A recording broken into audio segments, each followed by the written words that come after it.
லைஃப்பில் ஒரு டைம் ஆச்சும் இந்த ரெசிபியை நீங்கள் ட்ரை பண்ணி பார்க்கணும். அந்த அளவுக்கு ஒரு டேஸ்டி அண்ட் ஹெல்த்தியான ரெசிபி தான் இந்த முருங்கைப்பூ பொரியல்.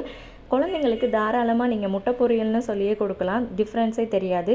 ஐசைட் ப்ராப்ளம், நரம்பு தளர்ச்சி, இது எல்லாத்துக்குமே நல்ல பெனிஃபிட்டாக இருக்கும் இந்த முருங்கைப்பூ பொரியல். எப்படி பண்ணலாங்கிறத பார்க்கலாம். ஆயிலில் கடுகு, சீரகம், கருவேப்பிலை, சின்ன வெங்காயத்தை பொடியாக கட் பண்ணி நல்லா வதங்கினதுக்கு அப்புறமா கொஞ்சமாக இஞ்சி, பூண்டு, பச்சை மிளகாய் பொடியாக கட் பண்ணி அதுவும் நல்லா வதங்கினதுக்கு அப்புறமா முருங்கைப்பூவை 2 டைம் தண்ணியில் அலசிட்டு அதை சேர்த்துக்கோங்க. 1 டீஸ்பூன் அளவு மஞ்சள் தூள், மிளகாய்த்தூள், கொஞ்சமாக சீரகத்தை உரலில் தட்டி சேர்த்துக்கோங்க. பச்சை வாசம் போனதுக்கு அப்புறமா எண்ணெயை மட்டும் நடுவில் விட்டுட்டு 2 முட்டையை உடச்சி ஊற்றி பெப்பர் அண்ட் சால்ட்டு போட்டு முட்டையை நம்ம ஃப்ரை பண்ணுவோம் இல்லையா, அந்த மாதிரி நீங்கள் ஃப்ரை பண்ணி எடுத்துக்கோங்க. 4 நிமிஷத்தில் ரெடி ஆகிடும். முட்டை வேகிற டைம் தான் இந்த முருங்கைப்பூவுக்கும் ஆகும்.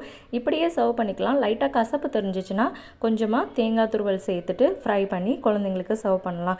ட்ரை பண்ணிவிட்டு உங்களோட ஃபீட்பேக்கை கண்டிப்பாக ஷேர் பண்ணுங்கள்.